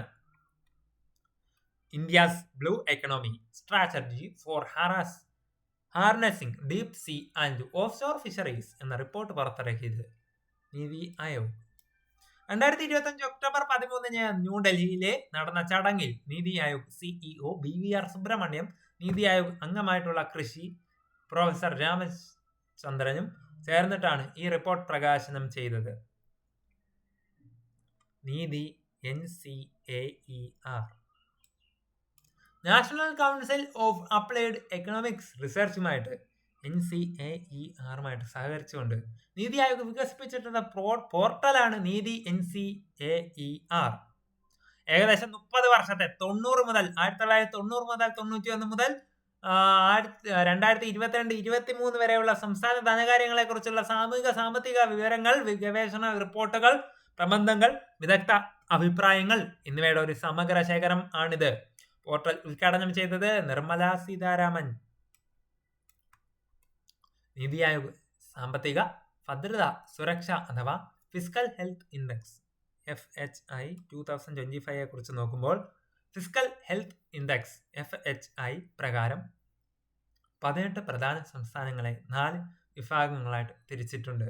ഓരോ സംസ്ഥാനത്തിൻ്റെയും സാമ്പത്തിക അച്ചടക്കം, റവന്യൂ മാനേജ്മെന്റ്, കടബാധ്യത എന്നിവയുടെ അടിസ്ഥാനത്തിലാണ് ഈ വർഗീകരണം. അവ താഴെ പറയുന്നതാണ്. അച്ചീവേഴ്സ് മികച്ച സാമ്പത്തിക ഭദ്രതയുള്ള സംസ്ഥാനങ്ങൾക്കാണ് ഈ വിഭാഗത്തിൽ വരുന്നത്. ഈ സംസ്ഥാനങ്ങൾ വികസന പ്രവർത്തനങ്ങൾക്കായിട്ട് കൂടുതൽ തുക ചിലവാക്കുകയും ക്യാപിറ്റൽ എക്സ്പെൻഡിച്ചർ കടബാധ്യത കൃത്യമായി നിയന്ത്രിക്കുകയും ചെയ്യുന്നു. പ്രധാന സവിശേഷതകൾ: റവന്യൂ മിച്ചം, റവന്യൂ സർപ്ലസ്, കുറഞ്ഞ പലിശ ബാധ്യതകൾ. സംസ്ഥാനങ്ങൾ: ഒഡീഷ 1ാം സ്ഥാനം, ഛത്തീസ്ഗഡ്, ഗോവ, ജാർഖണ്ഡ്, ഗുജറാത്ത് എന്നിവയാണ് പിന്നീട് വരുന്നത്. ഫ്രണ്ട് റണ്ണേഴ്സ് സന്തുലിതമായിട്ടുള്ള സാമ്പത്തിക മാനേജ്മെന്റും വികസന പ്രവർത്തനങ്ങളിൽ മികച്ച ശ്രദ്ധയും പുലർത്തുന്ന സംസ്ഥാനങ്ങൾ ആണ് ഇവ. എന്നാൽ നികുതി പിരിവ് പോലെയുള്ള ചില മേഖലയിൽ ഇവർക്ക് ഇനിയും പുരോഗതി നേടാനുണ്ട്. സംസ്ഥാനങ്ങൾ മഹാരാഷ്ട്ര, ഉത്തർപ്രദേശ്, തെലങ്കാന, മധ്യപ്രദേശ്, കർണാടക ഒക്കെയാണ്. പെർഫോമേഴ്സ്: ശരാശരി നിലവാരത്തിലുള്ള സാമ്പത്തിക മാനേജ്മെന്റ് നടത്തുന്ന സംസ്ഥാനങ്ങളാണിവ. ചില മേഖലയിൽ ഇവ മികച്ച പ്രകടനം നടത്തുമ്പോൾ മറ്റ് ചില മേഖലയിൽ, ഉദാഹരണത്തിന് കടം കുറയ്ക്കുന്നതിൽ പിന്നിലാണ്. സംസ്ഥാനങ്ങൾ തമിഴ്നാട്, രാജസ്ഥാൻ, ബീഹാർ, ഹരിയാന എന്നിവയാണ്. ആസ്പിറേഷണൽ സ്കോർ 25-ൽ താഴെ. സാമ്പത്തികമായി വെല്ലുവിളികൾ നേരിടുന്ന സംസ്ഥാനങ്ങളാണ് ഈ വിഭാഗത്തിലുള്ളത്. ഉയർന്ന കടബാധ്യത, ധനക്കമ്മിയാണ് ഇവരുടെ പ്രധാനപ്പെട്ട പ്രശ്നമായിട്ടുള്ളത്. സംസ്ഥാനങ്ങൾ കേരളം, പശ്ചിമ ബംഗാൾ, ആന്ധ്രാപ്രദേശ്, പഞ്ചാബ് ഒക്കെയാണ്. 2025-ലെ റിപ്പോർട്ട് പ്രകാരം ഈ സൂചികയിൽ 1-ാം സ്ഥാനം ഒഡീഷ, സ്കോർ 67.8. 2-ാം സ്ഥാനം ഛത്തീസ്ഗഡ്, 3-ാം സ്ഥാനം ഗോവ, 4-ാം സ്ഥാനം ജാർഖണ്ഡാണ്. ഏറ്റവും പിന്നിൽ പഞ്ചാബാണ്. കേരളത്തിന്റെ സ്ഥാനം 15, സ്കോർ 25.4 കേരളം ആസ്പിറേഷണൽ വിഭാഗത്തിലാണ് ഉൾപ്പെട്ടിരിക്കുന്നത്. കേരളം ആസ്പിറേഷണൽ വിഭാഗം. 2023-24 നിതി ആയോഗിന്റെ ആരോഗ്യക്ഷേമ സൂചിക പ്രകാരം 1-ാം സ്ഥാനം ഗുജറാത്ത്, 2-ാം സ്ഥാനം മഹാരാഷ്ട്ര, 3-ാം സ്ഥാനം ഉത്തരാഖണ്ഡ്, 4-ാം സ്ഥാനം ഹിമാചൽ പ്രദേശ്, ഛത്തീസ്ഗഡും മധ്യപ്രദേശുമാണ് അവസാന സ്ഥാനങ്ങളിൽ 56 പോയിന്റുമായിട്ട് നിൽക്കുന്നത്. കേരളത്തിന്റെ സ്ഥാനം 4. സൂചികയുടെ നിർണയം ആരംഭിച്ച് 2018 മുതൽ 20 വരെയുള്ള കേന്ദ്രം 20 വരെ ആയപ്പോൾ കേരളം 1-ാം സ്ഥാനത്തായിരുന്നു. സൂചികയുടെ നിർണയം ആരംഭിച്ച 2018-20 കാലത്തിൽ കേരളമായിരുന്നു 1-ാം സ്ഥാനം. കേന്ദ്രഭരണ പ്രദേശങ്ങളിൽ നിന്നും 93 പോയിന്റുമായിട്ട് ഡൽഹി 1-ാം സ്ഥാനത്തും 89 പോയിന്റുമായിട്ട് ചണ്ഡീഗഡ് 2-ാം സ്ഥാനത്തുമാണ്. ഡൽഹി 93 പോയിന്റ് 1-ാം സ്ഥാനം, ചണ്ഡീഗഡ് 89 പോയിന്റുമായിട്ട് 2-ാം സ്ഥാനത്താണ്. നീതി ആയോഗിന്റെ സുസ്ഥിര വികസന സൂചിക SDG ഇന്ത്യ ഇൻഡെക്സ് 2023-24. 1-ാം സ്ഥാനം 79 പോയിന്റ് നേടി കേരളവും ഉത്തരാഖണ്ഡും സംയുക്തമായിട്ട് 1-ാം സ്ഥാനത്തെത്തി. തമിഴ്നാട് 78, ഗോവ 77 എന്നിവയാണ് തൊട്ടു പിന്നിൽ. ഏറ്റവും പിന്നിൽ ബീഹാർ 57 പോയിന്റ്. ഇന്ത്യയുടെ ആകെ സ്കോർ 66-ൽ നിന്നും 2021 ആയപ്പോഴേക്ക് 71 ഉയർന്നു. നീതി ആയോഗ് സൂചിക ആരംഭിച്ച 2018 മുതൽ കേരളം 1-ാം സ്ഥാനം നിലനിർത്തുന്നുണ്ട്. കേരളത്തിന്റെ നില: രാജ്യത്തെ ഏറ്റവും കുറഞ്ഞ ദാരിദ്ര്യ നിരക്കുള്ള സംസ്ഥാനമാണ് നമ്മുടെ കേരളം. ഗുണമേന്മയുള്ള വിദ്യാഭ്യാസത്തിന്റെ മികച്ച പ്രകടനം, ആരോഗ്യ മേഖലയിൽ സുസ്ഥിര വികസന ലക്ഷ്യങ്ങൾ കൈവരിക്കുന്നതിന് മുൻപന്തിയിൽ നിൽക്കുന്നു. സ്ത്രീ ശാക്തീകരണത്തിനും തുല്യതയിലും ഉയർന്ന സ്കോറുണ്ട്. 2023-24 SDGയിൽ ഇന്ത്യ സൂചികയിൽ കേരളം 1-ാം സ്ഥാനത്ത് എത്തിയ 2 സുസ്ഥിര വികസന ലക്ഷ്യങ്ങൾ: ലക്ഷ്യം 2 വിശപ്പുരഹിതം, ലക്ഷ്യം 4 ഗുണനിലവാരമുള്ള വിദ്യാഭ്യാസം. യുണൈറ്റഡ് നേഷൻസ് നിശ്ചയിച്ചിട്ടുള്ള 17 സുസ്ഥിര വികസന ലക്ഷ്യങ്ങൾ സസ്റ്റൈനബിൾ ഡെവലപ്മെന്റ് ഗോൾസ് നടപ്പാക്കുന്നതിൽ ഓരോ സംസ്ഥാനവും കൈവരിച്ച പുരോഗതിയാണ് നീതി ആയോഗ് വിലയിരുത്തുന്നത്. ദാരിദ്ര്യം, വിശപ്പ്, വിദ്യാഭ്യാസം, ലിംഗസമത്വം, ശുദ്ധജലം, ഊർജം തുടങ്ങിയ ലക്ഷ്യങ്ങളെ അടിസ്ഥാനമാക്കിയിട്ടാണ് സ്കോർ നിശ്ചയിക്കുന്നത്. നീതി ആയോഗിന്റെ സുസ്ഥിര വികസന ലക്ഷ്യങ്ങൾ നഗര സൂചിക SDG urban index and dashboard 2021-22 പ്രകാരം ഇന്ത്യയിൽ 1-ാം സ്ഥാനത്തുള്ള നഗരം ഷിംല. ഇന്ത്യയിൽ 1-ാം സ്ഥാനം 2021-22 കിട്ടിയിരിക്കുന്ന സംസ്ഥാനം ഷിംലയാണ്. നഗരമാണ് ഷിംല. സുസ്ഥിര വികസന ലക്ഷ്യങ്ങൾ: ഐക്യരാഷ്ട്രസഭ 2030 കൈവരിക്കാൻ നിശ്ചയിച്ചിട്ടുള്ള 17 സുസ്ഥിര വികസന ലക്ഷ്യങ്ങൾ സസ്റ്റൈനബിൾ ഡെവലപ്മെന്റ് ഗോൾസ് താഴെ പറയുന്നതാണ്. നോക്കാം.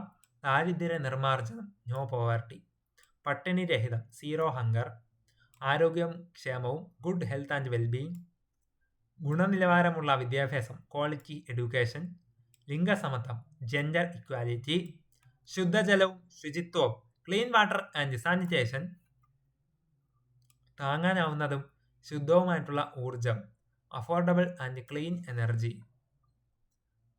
മാന്യമായിട്ടുള്ള ജോലിയും സാമ്പത്തിക വളർച്ചയും decent work and economic growth, വ്യവസായ നവീകരണം, അടിസ്ഥാന സൗകര്യങ്ങൾ ഇൻഡസ്ട്രി, ഇന്നോവേഷൻ ആൻഡ് ഇൻഫ്രാസ്ട്രക്ചർ.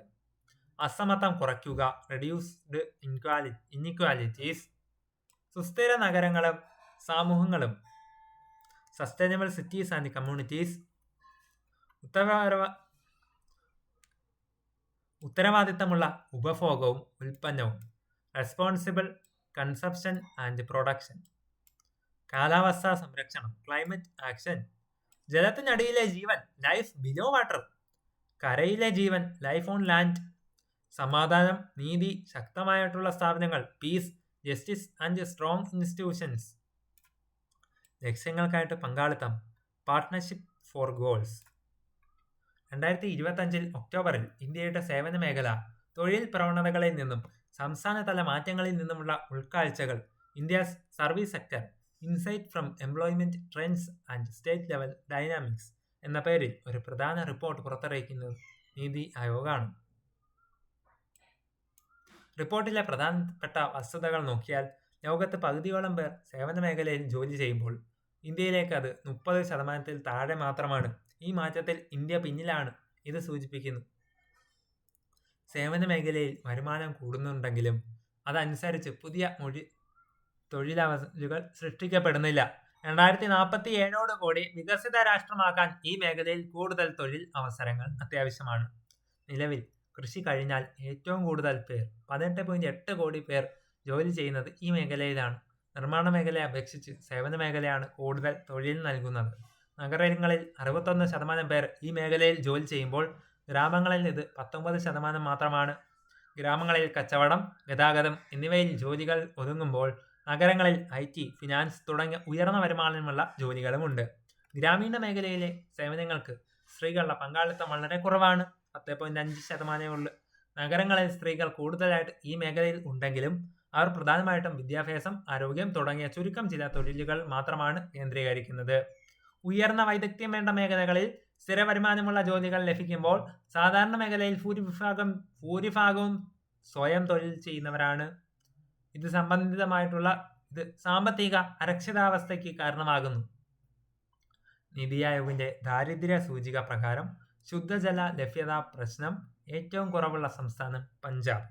നീതി ആയോഗിന്റെ കീഴിൽ രൂപീകരിച്ച ബഹുമുഖ ദാരിദ്ര്യ സൂചികയിൽ അന്തർ മന്ത്രാലയ ഏകോപന സമിതിയിൽ ഉൾപ്പെടുന്ന മന്ത്രാലയങ്ങളും വകുപ്പുകളുമാണ് വനിതാ ശിശു വികസന മന്ത്രാലയവും ഭക്ഷ്യ പൊതുവിതരണ വകുപ്പും.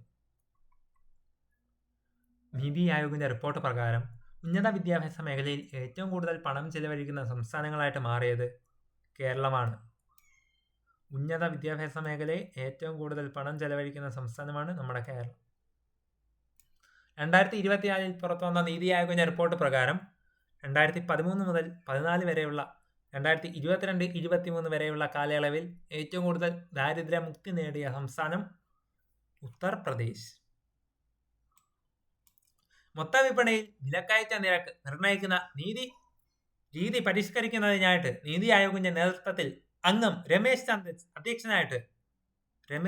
അധ്യക്ഷനായ 18 അംഗ സമിതിയെ നിയോഗിച്ചു. നീതി ആയോഗ് ICMR തെരഞ്ഞെടുത്ത രാജ്യത്തെ 5 മെഡിക്കൽ കോളേജുകളുടെ പട്ടികയിൽ തിരുവനന്തപുരം സർക്കാർ മെഡിക്കൽ കോളേജും ഉൾപ്പെട്ടു. നീതി ആയോഗ് ICMR തെരഞ്ഞെടുത്ത രാജ്യത്തെ 5 മെഡിക്കൽ കോളേജിൽ പട്ടികയിൽ തിരുവനന്തപുരത്തെ സർക്കാർ മെഡിക്കൽ കോളേജും ഉൾപ്പെട്ടു. കേരളത്തിൽ നിന്നും ആദ്യമായിട്ടാണ് മെഡിക്കൽ കോളേജ് തിരഞ്ഞെടുക്കപ്പെട്ടത്. നീതി ആയോഗ് നടപ്പിലാക്കിയ സാത്-ഇ പദ്ധതി ഏത് മേഖലയുമായിട്ട് ബന്ധപ്പെട്ടിരിക്കുന്നു? വിദ്യാഭ്യാസം. നീതി ആയോഗിന്റെ സാത്-ഇ പദ്ധതി വിദ്യാഭ്യാസമായിട്ട് ബന്ധപ്പെട്ടിരിക്കുന്നു. സാത്-ഇ പദ്ധതിയെക്കുറിച്ച് നോക്കുമ്പോൾ പൂർണ്ണരൂപം sustainable action for transforming human capital education എന്നാണ്. തുടങ്ങിയ വർഷം 2017. തെരഞ്ഞെടുത്ത സാത്-ഇ 2.0 സംസ്ഥാനങ്ങളാണ് ജാർഖണ്ഡും ഒഡീഷ, മധ്യപ്രദേശ്. രണ്ടാം ഘട്ടം 2020 ഒക്ടോബർ മുതൽ നടന്നുവരുന്നു. പ്രധാന നേട്ടങ്ങൾ: മധ്യപ്രദേശിലെ ഫക്ഷത ഉന്നയിൻ, ഒഡീഷയിലെ ഉജ്ജൽ ഉത്താൻ, ജാർഖണ്ഡിലെ ഗ്യാൻ സേതു എന്നീ പദ്ധതിയിലൂടെ വിദ്യാർത്ഥികളുടെ പഠന നിലവാരത്തിൽ 10% മുതൽ 30% വരെ വർധനമുണ്ടായി. ഡിജിറ്റൽ പരിവർത്തനം, ഡിജിസാത്ത്. കോവിഡ് കാലത്ത് വിദ്യാഭ്യാസം തടസ്സപ്പെടാതിരിക്കാൻ വാട്സാപ്പ്, ദൂരദർശൻ എന്നിവ വഴി ഡിജിറ്റൽ ക്ലാസുകൾ ഉറപ്പുവരുത്തി. ഡിജിസാത്ത്. അതേപോലെ ഡിജിസാത്ത് സംരംഭത്തിൽ കീഴിൽ മധ്യപ്രദേശിലെ ഹമാര കർ ഹമാര വിദ്യാലയ ഹമാര ഹമാര വിദ്യാലയം, DGLEP അല്ലെങ്കിൽ ഡിജിറ്റൽ ലേണിംഗ് എൻഹാൻസ്മെന്റ് പ്രോഗ്രാം, ഒഡീഷയിലെ ശിക്ഷാ സംയോഗ്, ശിക്ഷാ സമ്പർക്ക്, ജാർഖണ്ഡിലെ ഹമാര ദൂരദർശൻ, ഹമാര വിദ്യാലയം എന്നിവ ഓൺലൈൻ വിദ്യാഭ്യാസവും അധ്യാപക പരിശീലനവും നൽകുന്നു. വിഭവങ്ങൾ മികച്ച രീതിയിൽ ഉപയോഗപ്പെടുത്തുന്നതിനായിട്ട് സ്കൂളുകളിലെ ശാസ്ത്രീയമായിട്ടുള്ള ലയനം സാധ്യമാക്കി. വിഭവങ്ങൾ മികച്ച രീതിയിൽ ഉപയോഗപ്പെടുത്താൻ സ്കൂളുകളിലെ ശാസ്ത്രീയമായിട്ടുള്ള ലയനം സാധ്യമാക്കി. IT സംവിധാനങ്ങൾ ഉപയോഗിച്ചുകൊണ്ട് അധ്യാപക പരിശീലനം, സ്കൂൾ പരിശോധനകൾ പ്രതിമാസം 1.5 ലക്ഷം കൂടുതൽ കാര്യക്ഷമമാക്കി. അടിസ്ഥാന സംരംഭകത്വം പ്രോത്സാഹിപ്പിക്കുന്നതിനായിട്ട് നീതി ആയോഗ് ആരംഭിച്ച സംരംഭമാണ് വോക്കൽ ഫോർ ലോക്കൽ. വനിതാ സംരംഭകർക്ക് പ്രോത്സാഹനം നടത്തുകയും അവരുടെ സംരംഭങ്ങളെ വൻതോതിൽ വ്യാപിപ്പിക്കാനും സമൂഹത്തിൽ മാറ്റങ്ങൾ സൃഷ്ടിക്കാനും ലക്ഷ്യമിട്ടുകൊണ്ട് മഹാരാഷ്ട്രയിലെ മിറ ഫയന്ദർ മുനിസിപ്പൽ കോർപ്പറേഷൻ MBMC നീതി ആയോഗിന്റെ വനിതാ സംരംഭകത്വ പ്ലാറ്റ്ഫോം WEP ആണ് എന്നിവയുടെ സഹകരണത്തോടെ ആരംഭിച്ച പദ്ധതിയാണ് ഫാരൽ സഖി. സോ ഫ്രണ്ട്സ്, ഇതോടുകൂടി നീതി ആയോഗ് എന്ന ഈ ഒരു വലിയ ടോപ്പിക് ഇവിടെ പൂർണ്ണമാക്കുന്നു. ഇത് ഇച്ചിരി ലെങ്ത് കൂടിപ്പോയി 1 മണിക്കൂറിന്റെ ക്ലാസ് ആയിട്ടാണ് ഞാൻ ഇട്ടേക്കുന്നത്. നിങ്ങൾ മാക്സിമം പയ്യെ ഇരുന്ന് കേൾക്കുക. ഇതിന്റെ എല്ലാ പോയിന്റ്സും ഇൻക്ലൂഡ് ചെയ്താണ് ഞാൻ നോട്ട് തയ്യാറാക്കി ഇട്ടേക്കുന്നത്. ഇത് നമുക്ക് നോട്ട്സ് ലഭിച്ചത് വൊക്കാബ്സ്പീഡിയയിൽ നിന്നുമാണ്. അവർക്ക് സ്പെഷ്യൽ താങ്ക്സ് പറയുന്നു. നിങ്ങൾക്ക് ഇനിയും ഇതേപോലുള്ള ടോപ്പിക് വൈസ് വീഡിയോയ്ക്കും മറ്റ് റാങ്ക് ഫയൽ എക്സ്പ്ലനേഷനും ഒക്കെ ലഭിക്കാനായിട്ട് നിങ്ങളുടെ ചാനൽ ഇതുവരെയും സബ്സ്ക്രൈബ് ചെയ്തിട്ടില്ലെങ്കിൽ ചാനൽ ഇപ്പോൾ തന്നെ സബ്സ്ക്രൈബ് ചെയ്ത് തുടർന്ന് കാണുന്ന ബെൽ ബട്ടൺ കൂടി എനേബിൾ ചെയ്ത് വെക്കുക. കൂടുതൽ വീഡിയോസ് ഉടൻ തന്നെ വരുന്നതായിരിക്കും. ഏവർക്കും നന്ദി, നമസ്കാരം.